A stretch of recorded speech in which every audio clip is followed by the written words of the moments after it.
Muy buen día. Tenemos la lectura de la liturgia de la palabra del día sábado 23 de agosto, de la 20ª semana del tiempo ordinario, ciclo C. Celebramos a Santa Rosa de Lima, Virgen, la primera santa latinoamericana del Perú. Bueno, hay una pequeña descripción histórica sobre Santa Rosa de Lima.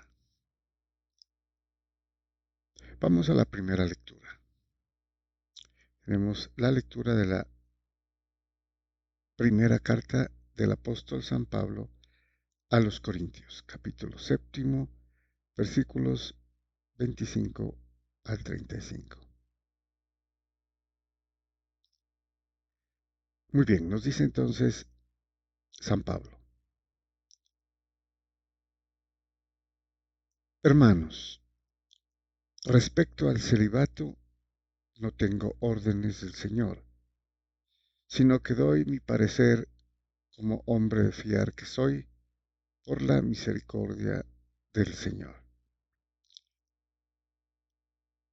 Bueno, aquí habría que explicar, aunque sea obvio, ¿no?, sobre el texto, el uso del término celibato. Celibato es la condición del, del sacerdote célibe, o sea, no casado, que estima ser precisamente consagrado como sacerdote, ¿no? Es una disciplina de la iglesia para los sacerdotes. Tienen que ser solteros. Ese sería el celibato. Continúa.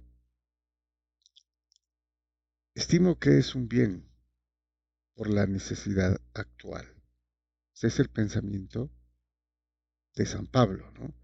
No que lo haya enseñado, ¿no?, la iglesia inicialmente, pero él le da su opinión, su parecer, como dice al comienzo. Estimo que es un bien el celibato, ¿no?, por la necesidad actual. Quiero decir que es un bien vivir así. ¿Estás unido a una mujer? No busques la separación. ¿Estás libre? No busques mujer. Aunque si te casas, no haces mal. Y si una soltera se casa, tampoco hace mal. Eh, la libertad, ¿no?, del matrimonio. O sea, no puede haber ninguna clase de presión. Pero estos tales sufrirán la tribulación de la carne. Yo respeto sus razones.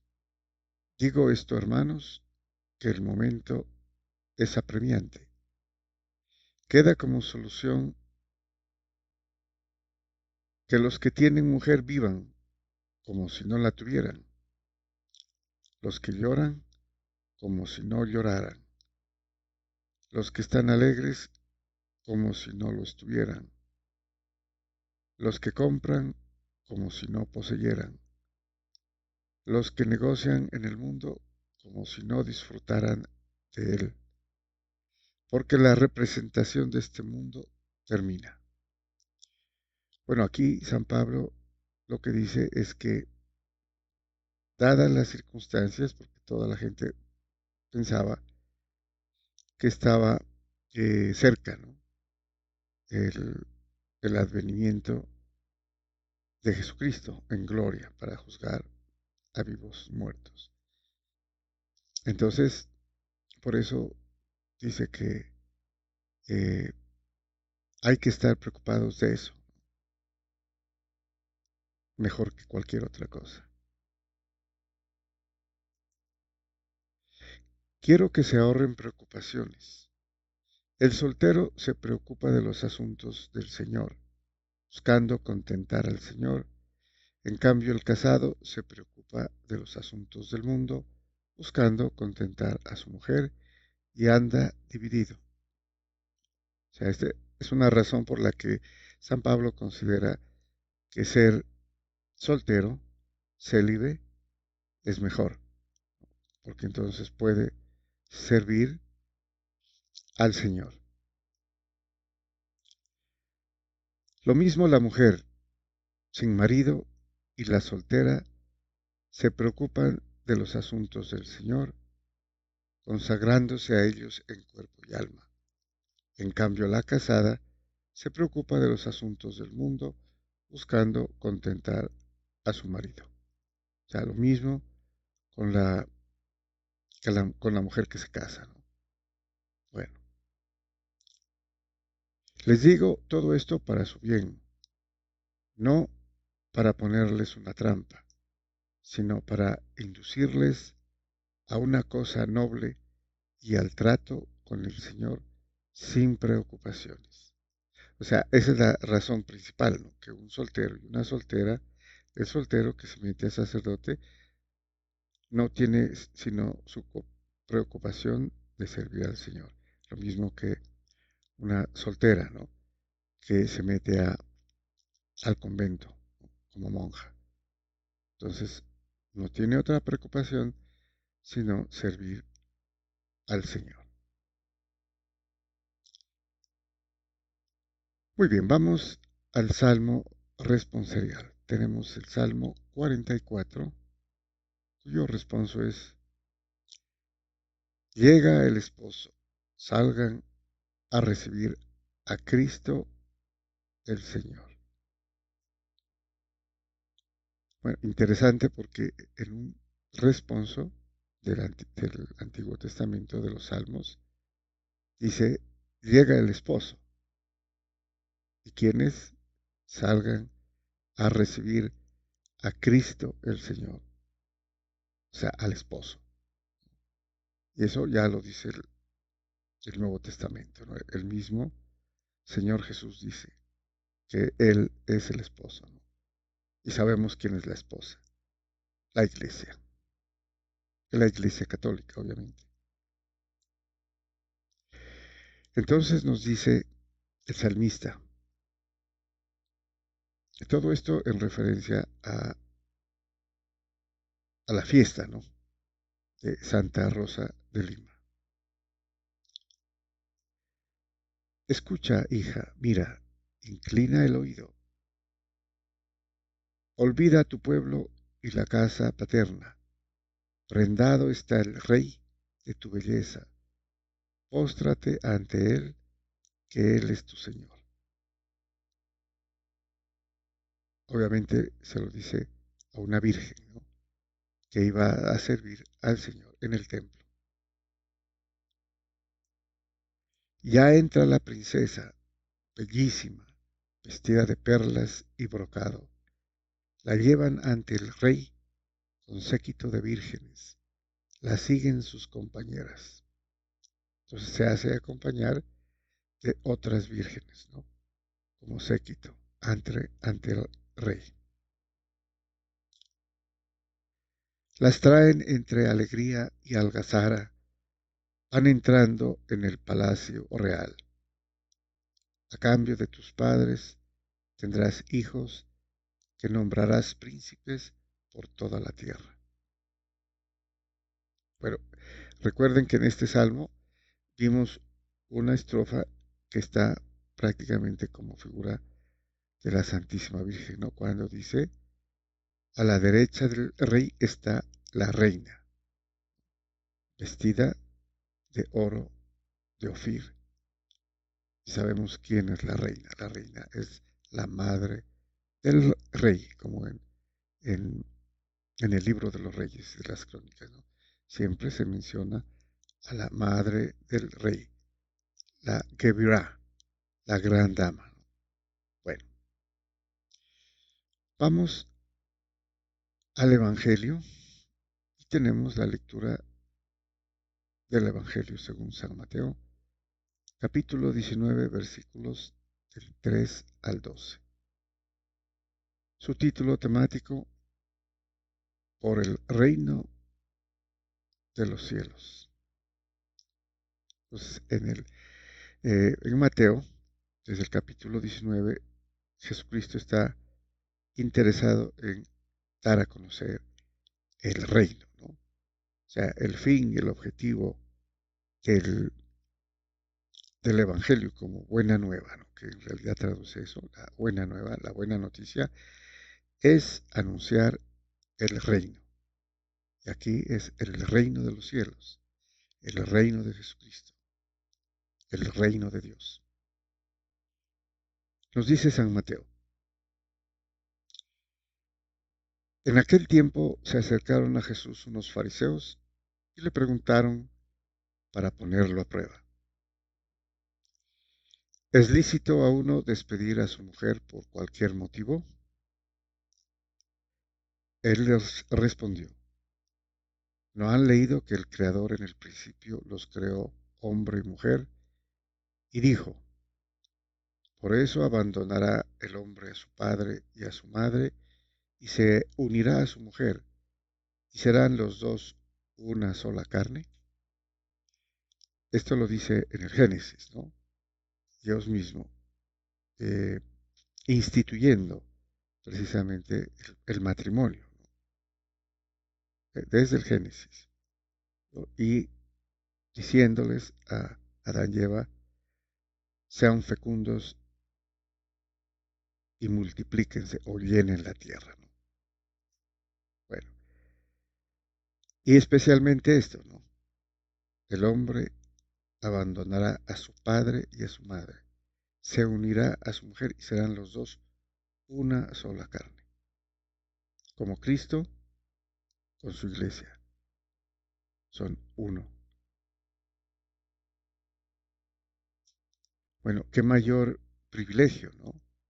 Tener en una pareja de casados por la iglesia una figura de Cristo y su iglesia en el Nuevo Testamento, el Nuevo Pacto.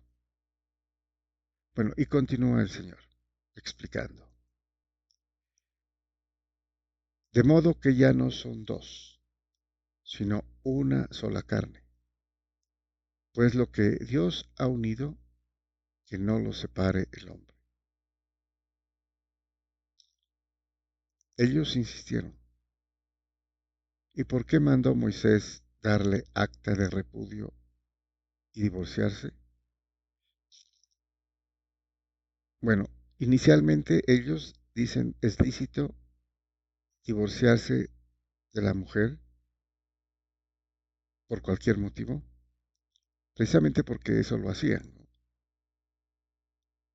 Lo hacían por cualquier motivo.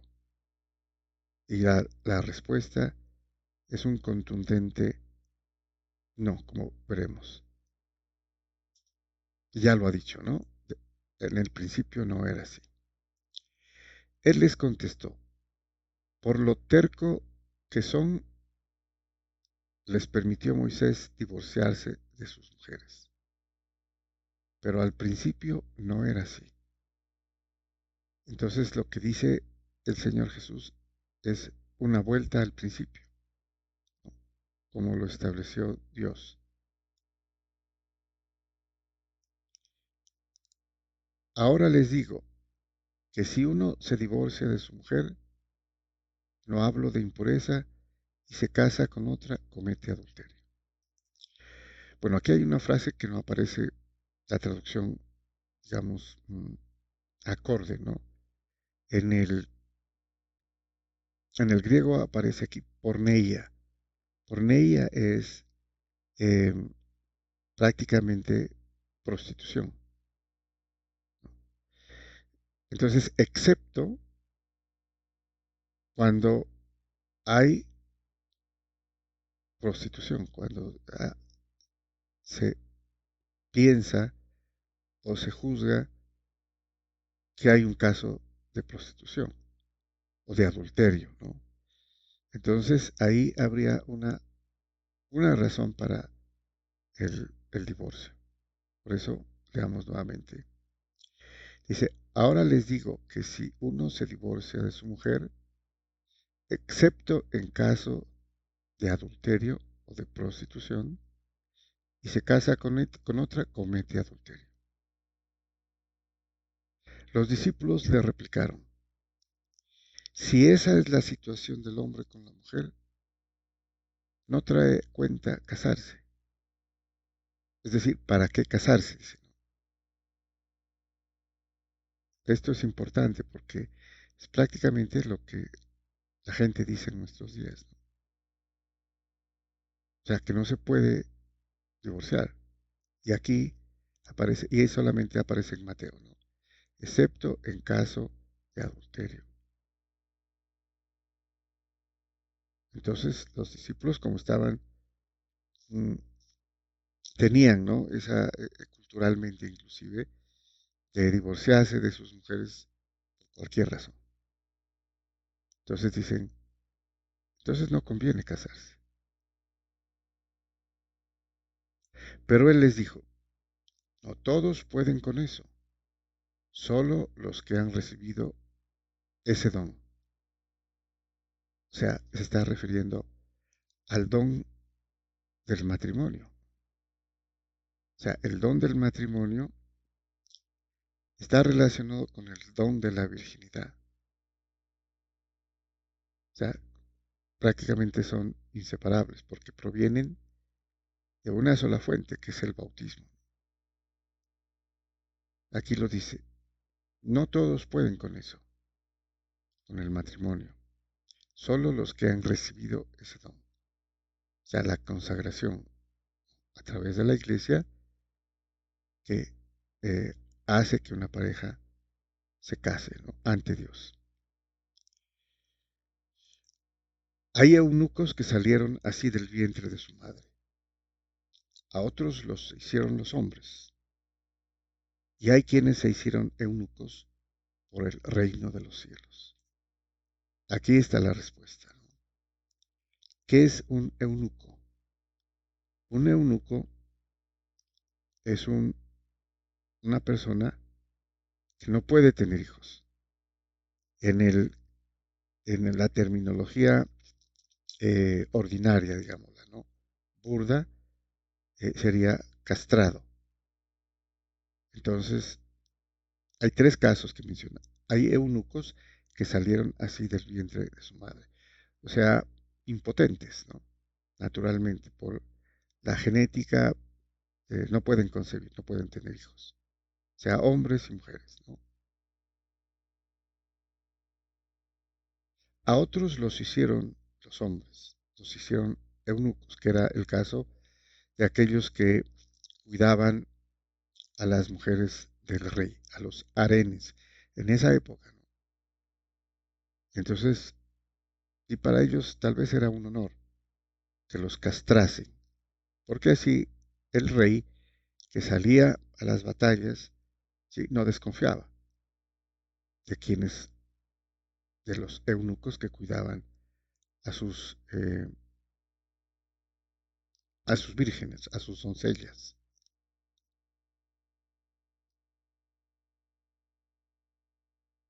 Y hay quienes se hacen eunucos por el reino de los cielos. De esto nos hablaba San Pablo en la primera carta a los Corintios, ¿no? Hay quienes se hacen eunucos por el reino de los cielos. Es decir, no físicamente castrados, ¿no?, sino interiormente del corazón, su decisión de mantenerse célibes, de no casarse, de no procrear, de no tener esposa. Y lo mismo aplica a las mujeres, ¿no?, que van a servir al Señor. Entonces tampoco se casan. Es una disciplina eclesial para quienes quieran ser sacerdotes y para quienes quieran ser monjas. Y termina diciendo, el que pueda con esto, que lo haga. Entonces no todos pueden con esto, solo los que han recibido ese don. El que pueda con esto, que lo haga.